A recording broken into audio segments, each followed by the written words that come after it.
Hello, ScotsCare podcast listeners. We're thrilled there's more of you than ever before, and we want to keep it that way. But did you know that most of us listen without subscribing or following the podcast? We would love it if, whichever platform you listen to, you follow or like or subscribe to the podcast. It makes a huge difference to us. Now, let's get on with this week's programme.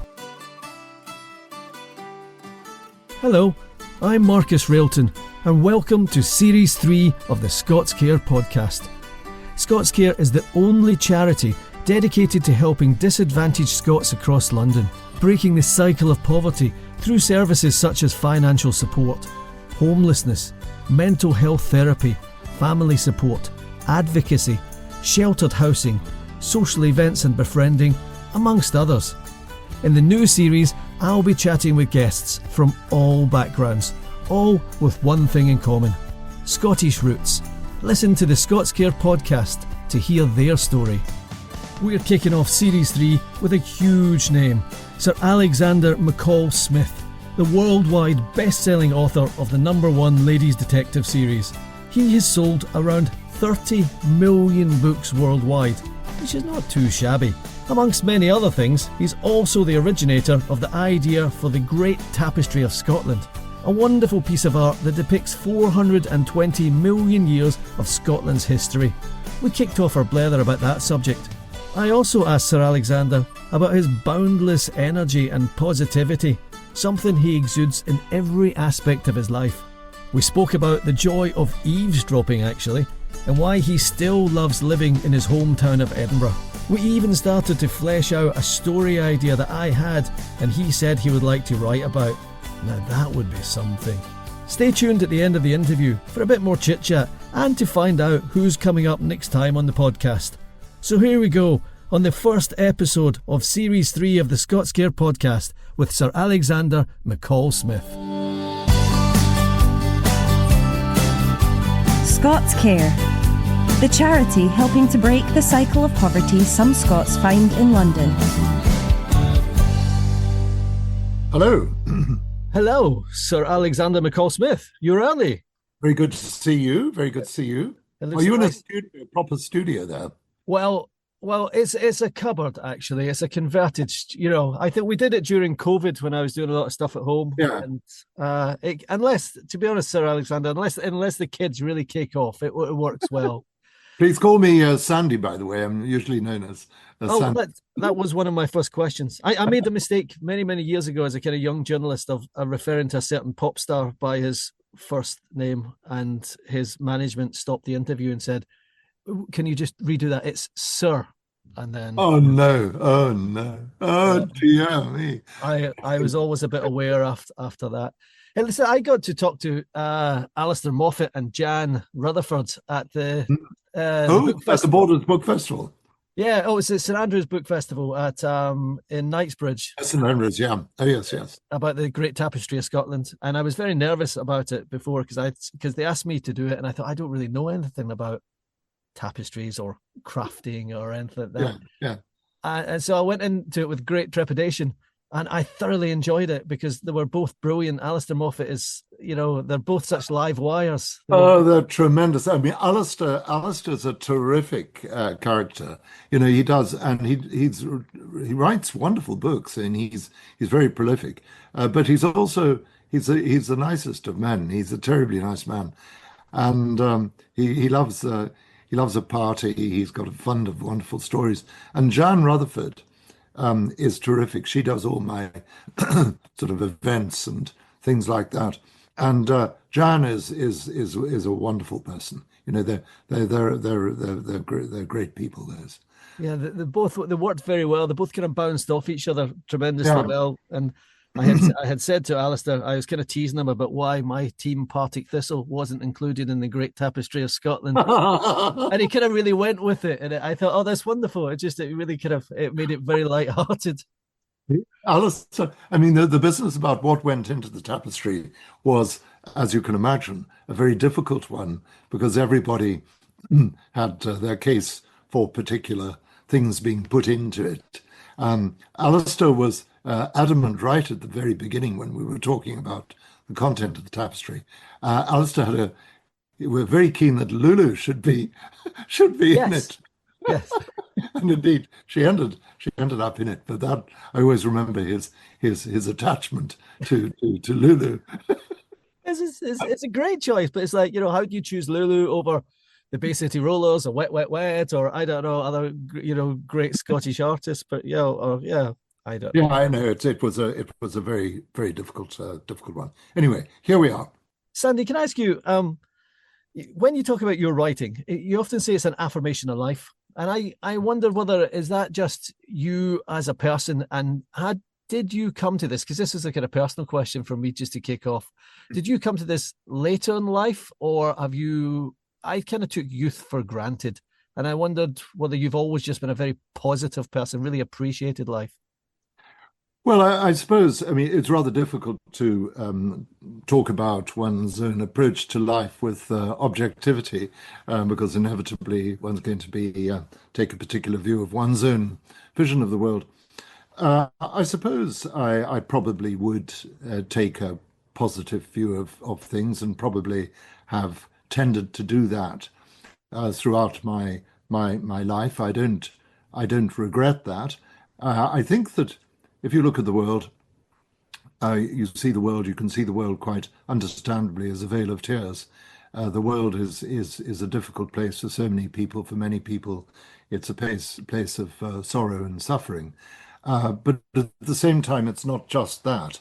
And human life is a mixture of the positive and the negative. It's a mixture of striving and failure and difficulties on the one hand, and then on the other hand, it has moments of joy and pleasure and fulfillment. And I think that that's the fundamental philosophical question that most of us actually face, is how are we going to respond to life? Are we going to make life for ourselves and indeed for others a positive experience, or are we going to be mired in gloom and despair? Despair obviously is one approach you can take. You can look at the world and you can shake your head and say, I despair of it. But that really is not a particularly attractive philosophy of life. And a far better philosophy surely is to aim for something better than that, and to try to make life a positive experience. So I think there's a philosophical underpinning to the what you might describe as the positive or affirmative view of life. And I think that by and large that works better for all concerned if one is able to translate that into a practical program for one's life. I agree. I think it's sometimes sad that we lose this positivity as we get older. I was sitting the other day with I've got a 7-year-old daughter called Indy, and we were sitting watching Charlotte's Web, the film of Charlotte's Web, and it was, there's kind of kindness and community runs through that. And I was watching her kind of watching the film, and she was so engrossed in it and so taken by it. And it kind of saddened me that it's so easy to lose that positivity as we get older. I think that's right. One can become cynical. One can lose interest in things. One can throw up one's hands and just say, "Well, nothing can be done." And that all of that is probably relatively easy to do. Cynicism, a world wariness, is a very easy position to adopt. Engagement and positivity is more difficult, I think. There is a tendency, I suppose, as one gets longer in the tooth, to give up on things, but I don't think one needs to do that. And if one can avoid being in that state of mind, all the better. Were you brought up with a lot of kindness and community? Because that is reflected in your writing. I just wondered if you had were your parents very hands-on? Well, I think I was very fortunate in having a loving family to grow up in, and I think that's a wonderful privilege if you have it in life. I suppose most people have it to some degree. Some people are deprived of that and have a childhood of unhappiness, which is a great pity. Interestingly enough, some people have a very bad start in life, and yet do extremely well for themselves. They overcome those difficulties, and after an unhappy childhood, they seem to grasp the importance of making other people happy if you possibly can, and they then lead very satisfactory lives. I know one young man in Scotland who had a really, really bad start in life. It would be difficult to imagine a start worse than the one that he had, and he has made something of his life. He's emerged as the most positive, engaging, hardworking, affirmative character you could imagine, which is a wonderful story when you meet that. I think that it's very difficult for young people to overcome difficulties they encounter early in life. And that's why I think that, for example, ScotsCare, which is the charity that you're involved in, seems to me to be a wonderful thing, that it is helping young people and others at that crucial stage. The helping hand when you're young is wonderfully important at all sorts of levels, even if you aren't in real difficulty. Just if somebody comes along to you, some older person comes along to you and gives you a bit of advice or a bit of a hand in getting where you want to be, that's tremendously important. Yeah, I think so. I think to have a mentor. I was talking to this. Who was I?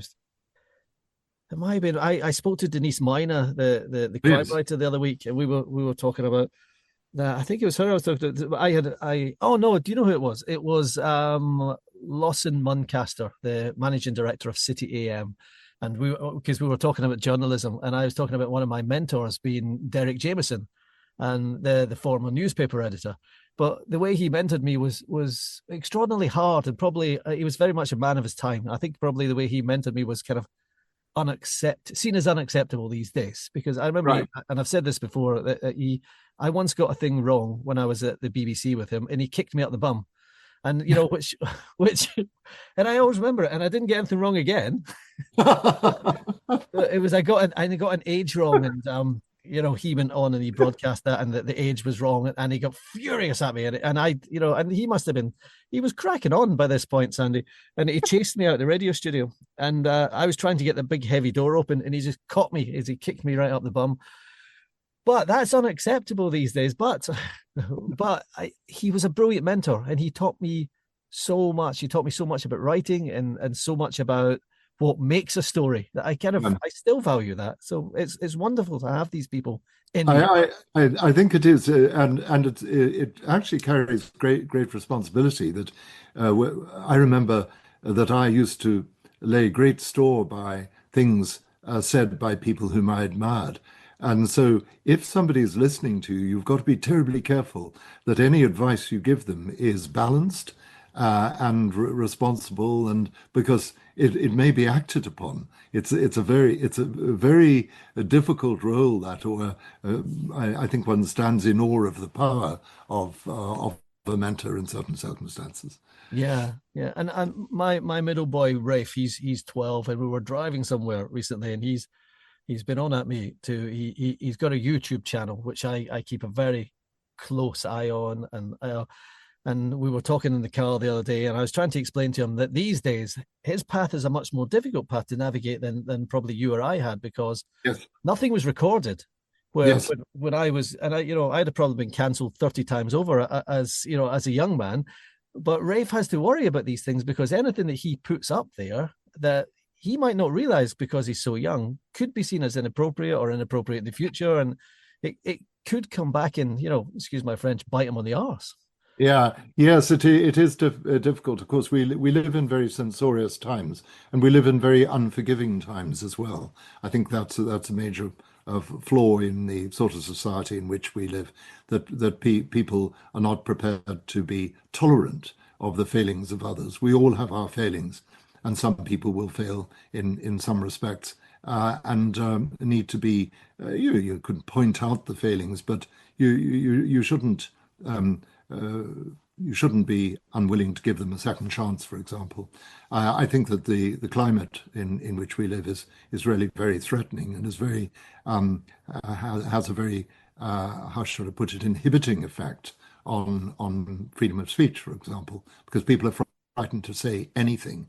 And if you talk to people teaching at universities, teaching the new generation of students at universities, they'll say that they're very, very conformist, that they won't express a view because they are frightened that the view might not be acceptable to the current received opinion.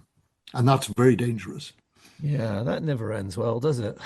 No, no, it doesn't. Yeah, When I you read get groupthink is the issue. Get groupthink, and groupthink acts as a sort of weed killer to independent thought, and can therefore have a very inhibiting effect. Yeah, and I read an article recently. Not that it's something I'd wanted to chat to you about, but it was something that said, can Sir Alexander McCall Smith, can a white Scottish man write as a black woman? And I kind of felt it was ridiculous, because I think these things go too far, and you have to be a certain way to be an actor, or you have to. I don't understand why we can't do this anymore.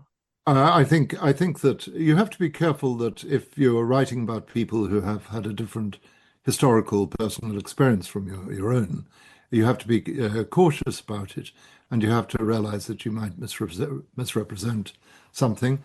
So I think that it's something that you should be careful about. But I think that writers can write about anybody and should be able to write about anybody. Anybody should be able to write about anybody else, as long as they observe certain fundamental, I suppose, principles of being respectful of others, of not claiming to have insights that you might not really have, and so on, to be truthful if at all possible.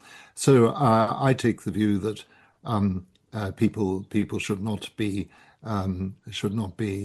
prevented from writing about different societies, the society of others. Writers have been doing this forever. We've had people writing about other societies, sometimes helpfully, sometimes they get it quite wrong, and they might misrepresent the society. But look at travel writing, for example. There's a rich theme of travel writing of people who visit other societies and then write about them. And they often write about them with love and affection.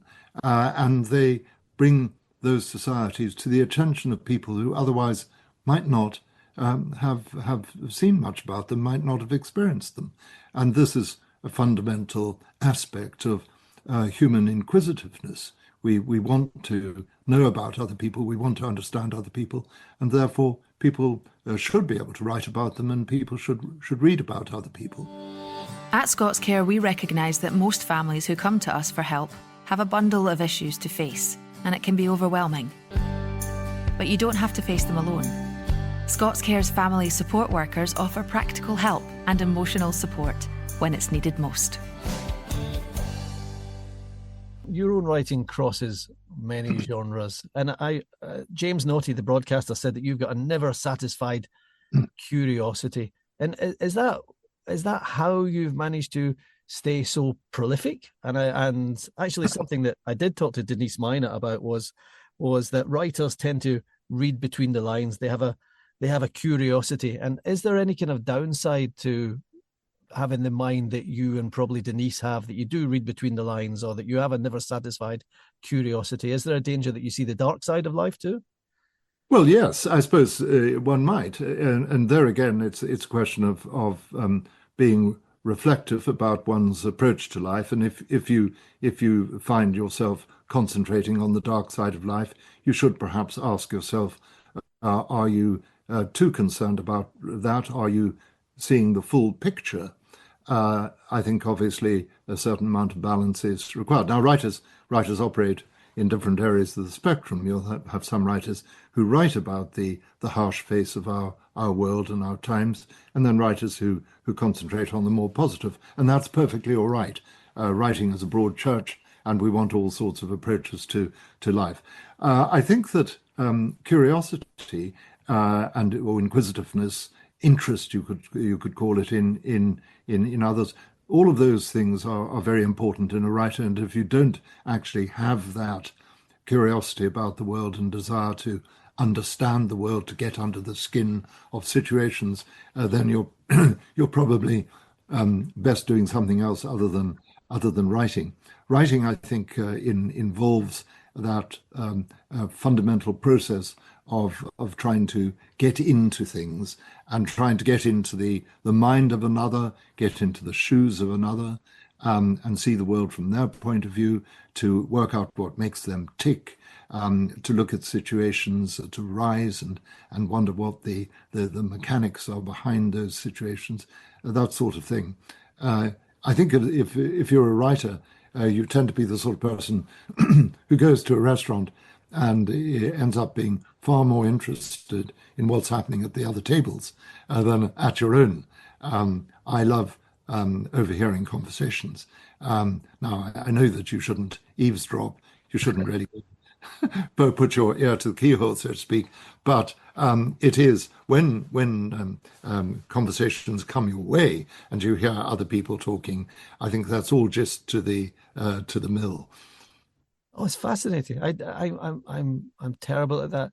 And sometimes my wife Becky says to me, "SP," and I say, "What?" She went, "Staring problem," and she finds me staring at other people. I did it the other day. I dropped my son off at judo, and I was having a coffee in the cafe, and there was two women, and they were talking about something totally inane, Sandy, something about going on holiday and having 3 weeks off next week, and I found myself transfixed by the minutiae of their conversation. I had to physically turn away.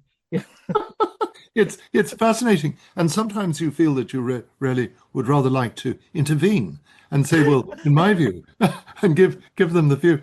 The problem, of course, today is that people often have these fascinating conversations on their mobile phones, and so you only hear one side of the conversation, and you sit there wondering what the other side of this conversation is. I take the view that we should have, in contrast to the quiet coaches on trains, we should have coaches where if you use your mobile phone, you're obliged to plug it into the public address system so that we can all hear both sides of the conversation. I think that would slowly drive me potty. Yeah.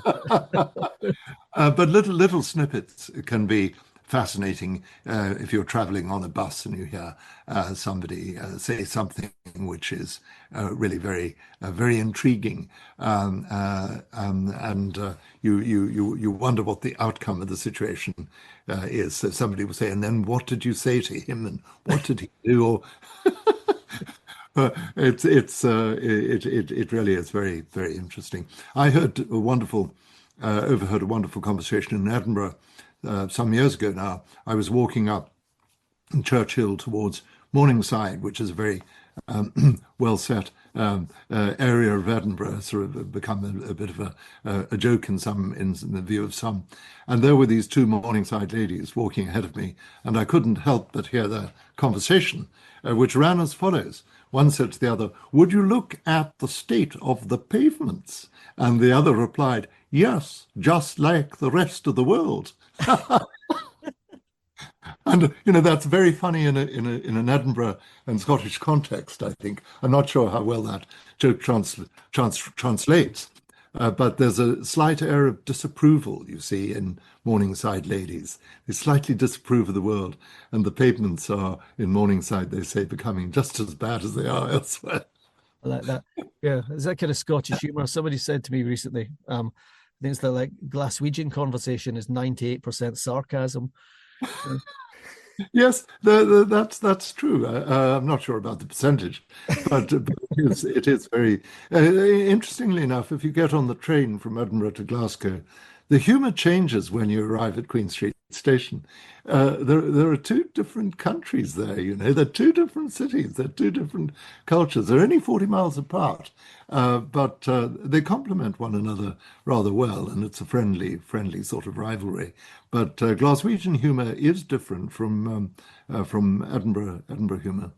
Yeah, I think so. I mean, Glaswegian would say there's no humour in Edinburgh, but I know. Yeah, I was brought up in Glasgow, and I loved it, and I was very much in love with Glasgow and the romance and the culture and the writing and the music yeah, for a long time. And then I kind of fell out of love with Glasgow for in my 20s, and I yeah, moved to London, and then I kind of fell in love with London, and I thought, but that London's quite difficult. London's kind of like a bad relationship that you keep going back to or something sometimes, I think. And but you so you've spent most of your life in Edinburgh, and your love affair yes. for it has endured. What is it about, because you still write about it with great fondness? Yes, I'm very fond of Edinburgh. I've spent, as you say, most of my life here, and I find um, there's something about Edinburgh which is very attractive. It's a nice place to live, really. It's the to a certain extent that's a function of size. Edinburgh's quite an intimate city. It's not a very large city, and I think that makes a very big difference. I'm not sure that I would be very happy living in a mega city. You know, many people live in these cities with millions and millions and millions of people, and I know that they carve out areas within that, that they'll carve out a little village that is their local village within the megapolis, so to speak. But Edinburgh's quite small, and actually has a very strong civic sense, possibly as a an aspect of that size. So people are conscious of being the citizens of a city, which is rather nice. Now, other cities you get that as well, but it becomes more difficult the larger the city becomes. Where you see it very strikingly, of course, is in Italy and some of those wonderful smallish Italian cities where there's a very strong sense of belonging to a particular culture that is particular to that city. So that's an aspect of Edinburgh that I like. And Edinburgh, of course, is a very beautiful city. It's one of the most beautiful cities in Europe. There have, of course, been those who've been intent on changing that, on wrecking that. So there's always a battle against insensitive development, which runs contrary to the general look of the city. But it's a very attractive place in many respects. It's intriguing. It isn't as welcoming as Glasgow is. I think there's a bit of a difference there. Glasgow's a more, it gives the appearance of being more warm-hearted city. Edinburgh's changed. Edinburgh used to be very standoffish and disapproving. It has changed quite substantially in the last few decades. It's become a bit more cosmopolitan, and it's relaxed a bit. But there are many aspects of it that I still find very intriguing and very comfortable. When you talked about the sense of belonging, I kind of like that, because I think you can belong to Glasgow and you can belong to Edinburgh.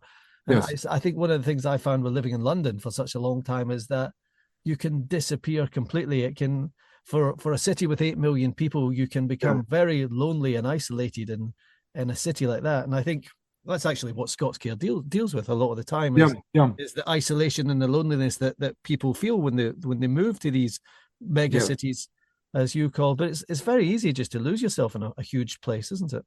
I think that's right. No, I think there is an awareness in general of the importance of community. I think that people are going back to attachment to community. They realize that with I suppose, the explosion of scale, with the world having become much more open, everything being globalized, we'd possibly lost or were in danger of losing something which was very important to human beings, which was a sense of location and a sense of being rooted in community. That's really very, very important.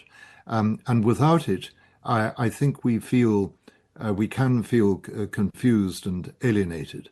I think that it's no coincidence that human communities in the past have been of a relatively manageable size, and people therefore felt that they were safer in those smaller communities. They knew their neighbors.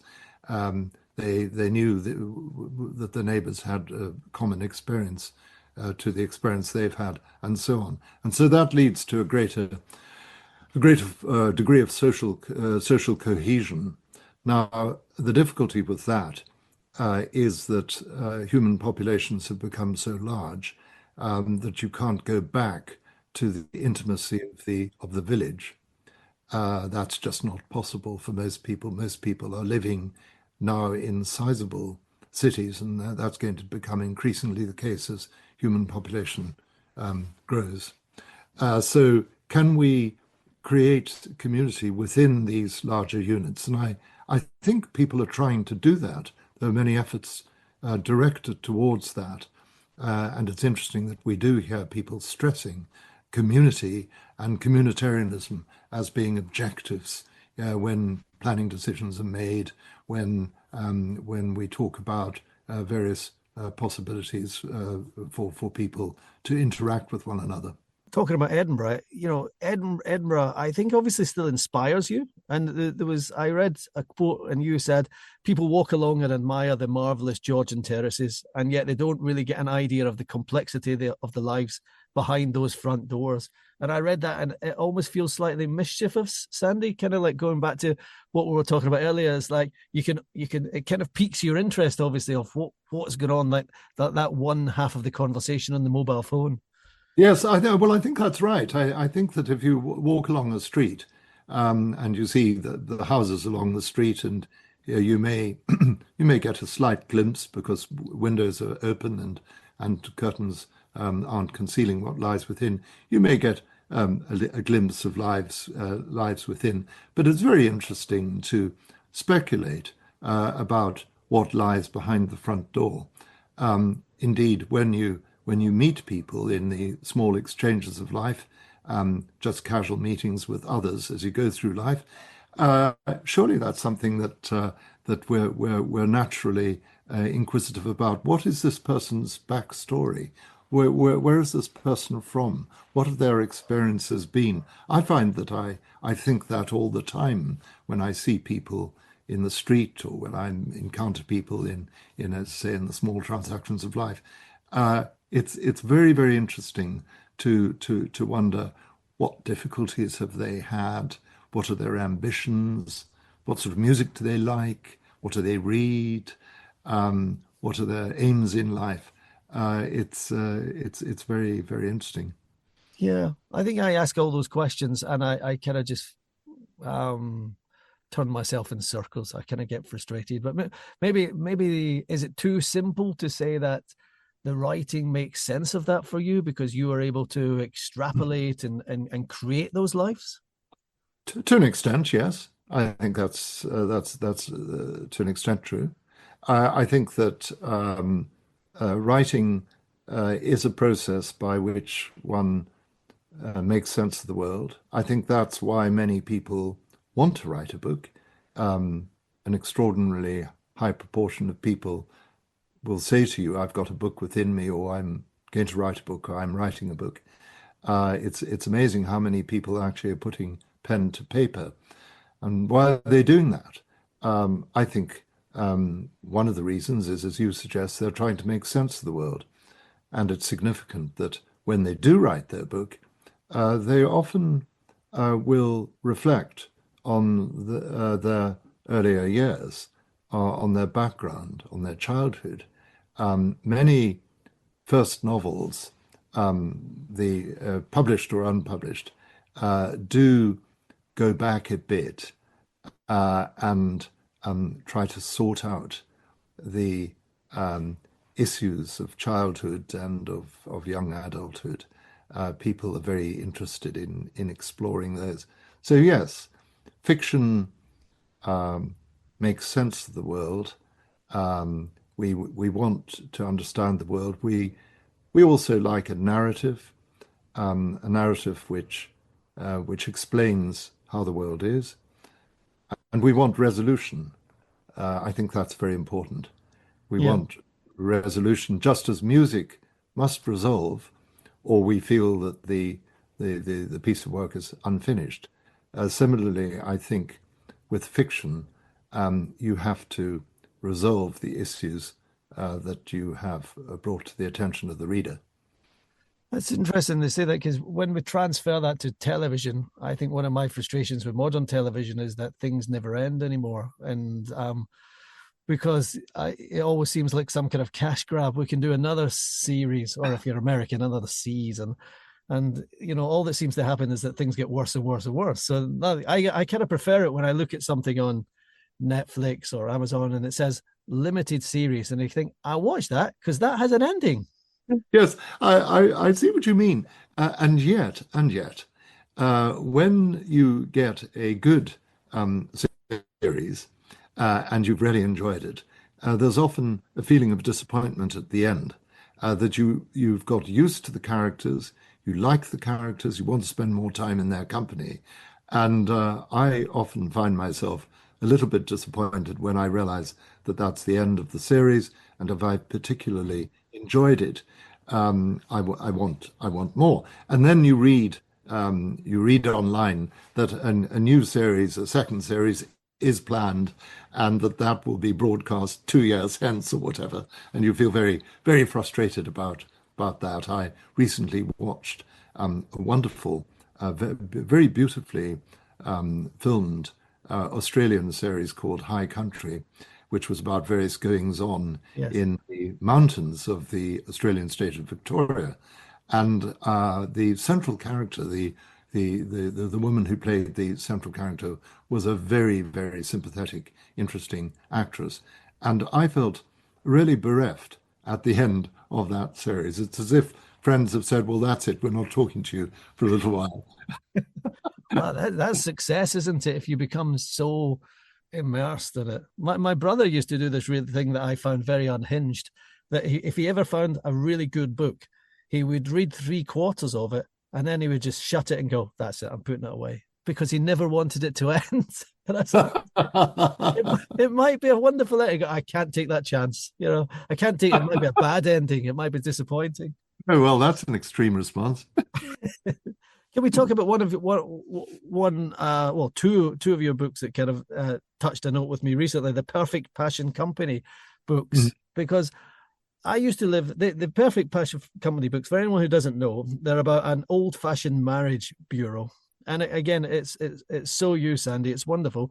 And I used to live next door to this woman who ran a marriage bureau, and she used to advertise for suitable men in private eye. And I thought, oh, that's just I won't say her name, but it was just like this person. So where did that idea come from? Well, I think I can't recall the exact origin of it, but I think that probably it came from a desire to have some sort of business at the heart of a story, which would enable people to come in off the street, so to speak, with their problems, with their issues, with their particular needs, and enable one, therefore, to write about a whole different range of characters. I did that in the number one ladies detective agency. Mara Mosby's clients come in off the street, and so you can bring in anybody, you can bring in any issue. So it's a very useful literary device. If you want to write about people's emotional lives, what better way of doing it than having them coming up to you, so to speak, and saying, "This is who I am. This is what I want in life." So that I think was the idea or the desire behind it. So I started it and rapidly became fond of the central characters, and decided to make it a series. I've written 2 books in it so far, and we'll be writing more.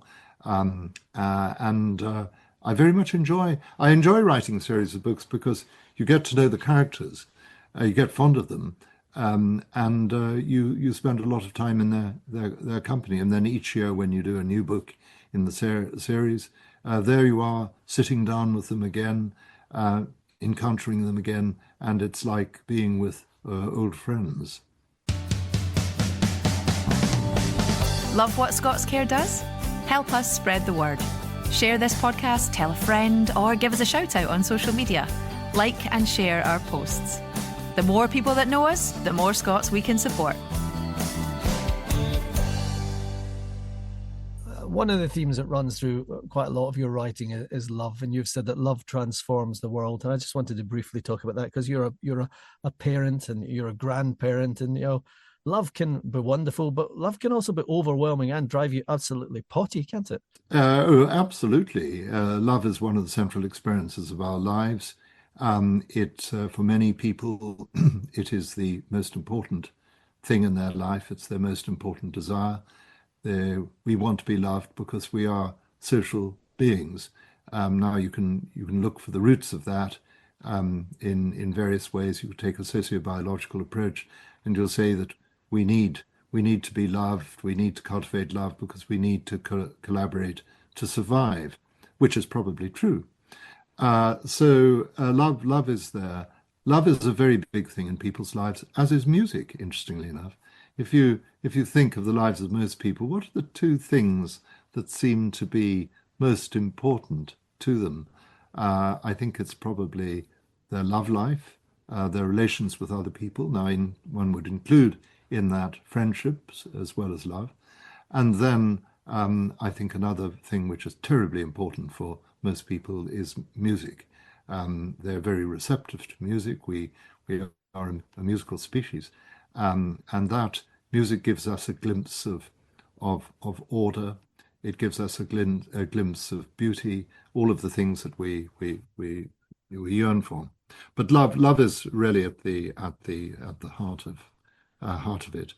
And of course, it can be a double-edged sword, and people can suffer agonies in love. I'm interested in my writing. I often look at unrequited love. Yes. People who unfortunately love somebody who may not be able to love them back, or somebody who may love another, that sort of thing. Unrequited love is quite a grand theme. It's a very moving theme. And then, of course, there's also the story of love that survives difficulties, that looks unlikely, but eventually triumphs. And that stories of triumph and completion and resolution are also very attractive. Yeah, I became fascinated recently. I took a photograph of it, and I was walking my dog, and I took a photograph of this and showed it to my wife Becky. And there was a big tree. It was a big oak tree, Sandy, in where I was walking, and somebody had obviously carved a heart, and their initials and this heart, and it was so old and weather beaten and almost washed away. And it did make me think. I had that kind of strange, as you might call it, writer's curiosity of like, I wonder if that prevailed. I wonder if that was a summer fling, or I wonder if they're still together 50 years later. I would love to know that backstory. Indeed. That would be a rather interesting short story about somebody who sees that and looks at the initials and tries to do a bit of detective work to find out who these lovers were. And in fact, you could end it in various ways. One would be that they would explore the history of that. They would find out the identity. They would see that they went off in different directions and perhaps fell in love with somebody else. But then you could end the story by their coming together again in some way. And although I don't approve of carving into the bark of trees, trees don't like that, and I don't think, and I don't approve of graffiti, which really is besmears the public space. Nonetheless, you could have a version where somebody in totally washable ink on some modest wall somewhere, so not really defining, right, puts the heart with the two sets of initials, and the curious bystander sees that and then does this bit of detective work and discovers who these people were, because this was done, say, 50 years ago, and you find out. And then later on in the course of your research, when you realize that they've gone apart, they've perhaps gone off with somebody else, or life has taken them somewhere, you come across a much more recent little heart with the same initials, and you realize that they've come together again. Oh, that'd be wonderful, wouldn't it? Yeah, that would be. I tell you what, Sandy, you can have that, and I'll just send you an invoice. Okay, because actually, as I was thinking it through, I think that I would like to write that story.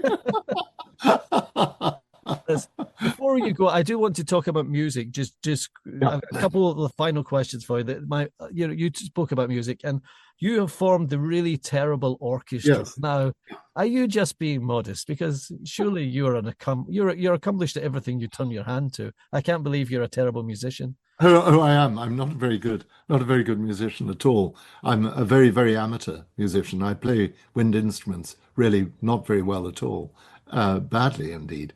And but I enjoy it, and I still take lessons. I'm having this afternoon. I'm having another saxophone lesson. I've got a very good saxophone teacher who's working on my breath control. That's very important in the saxophone. We formed this orchestra. My wife and I formed this orchestra about 30 years ago now, for people who aren't good enough to get into a good amateur orchestra.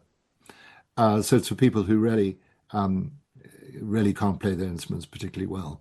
And it's called the Really Terrible Orchestra, and it's a wonderful institution. But then, Sandy, people come and see you. People are buying And they tickets to do. see you. Oh, they do.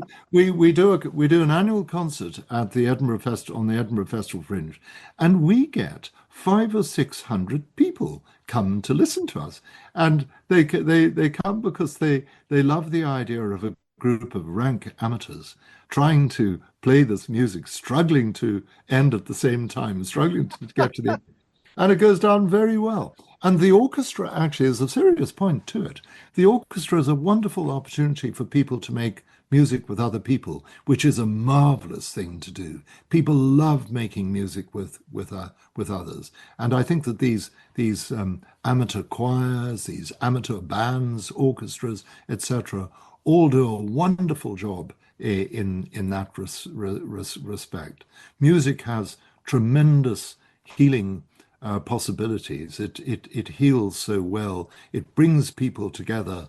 It really is. It's a marvelous instrument of healing, really. So our orchestra is a great thing. It leads to friendships being made. The players get to know one another. They love playing music together. Now, at the end of the day, we don't sound very good, but that doesn't matter, because there are people who are prepared to come along and enjoy the spectacle of amateurs really struggling to get it right. Do you know what? That's strange, because not strange. It's kind of like what we've been talking about this whole conversation. It's community and belonging, friendship. And so my final question, Sandy, is after all the books and the projects and the adventures and the love and a whole ton of stuff that I just didn't get to speak to you about today, is what gives you hope? Well, a very important question today, isn't it? When we are confronted with a rather bleak international situation and all sorts of problems. I don't need to go into those. We all know what they are. And I think that what gives me hope is those circumstances is the resilience and permanence of human decency. There are still a lot of people prepared to help others, to befriend others, to help others. A lot of people working for what we could loosely describe as good, that good still exists. that we know it when we see it. When we see it in the example of people, and there's so many people doing good works in one way or another. I spend a bit of time each year in Africa. I go to Botswana every year, and I meet people who are doing wonderful things for their fellow human beings. Sometimes in situations where things are quite trying. We don't have to go to Botswana to see that. We just see that down the road in Edinburgh. Yesterday, I was I went to the garden which is run by the Cyrenians in Edinburgh. The Cyrenians are a wonderful charity. You may have encountered them, who work with homeless people, try to help the homeless, and they've got a little farm just outside Edinburgh, which I've visited, where people are given sanctuary in a sense. There's a residential aspect to it, but where they can actually work the land. And their garden in Edinburgh, in the grounds of the Royal Edinburgh Hospital, which is a psychiatric hospital, is again another, what one would call a garden in which hope is all about you. It's used for occupational therapy. Its local community can come in, drop in, can buy vegetables grown in the plot, can dig some of the beds if they want. And it's a great resource also for patients in the Royal Edinburgh Hospital to spend time working with nature. So things like that, which are all about us, they're all sorts of. So we look at the world and we see all this confrontation and aggression and intolerance, suffering, war, etc. All of that is writ large in the world today, but there's a lot going on which is the complete opposite of that. And I think that if one looks at that, then you end up being hopeful. Sir Alexander McCall Smith, thank you for joining us today. Thank you. Want to support Scots in London but busy? Join the Saltire Donor Club with a monthly donation. It's quick, easy, and helps us reach those who need it most. Visit ScotsCare.com and click donate to start giving. Thanks for listening. And remember, if you don't need a service of ScotsCare, you might be interested in supporting the charity by donating or volunteering your time. It's easy to sign up. To do so, please visit ScotsCare.com. Next time on the podcast, I'll be chatting with actor and writer John Gordon Sinclair, who shot to fame at just 16 when he played the lead role in the Bill Forsyth film Gregory's Girl. Make sure to stay tuned for that. Until then, bye-bye.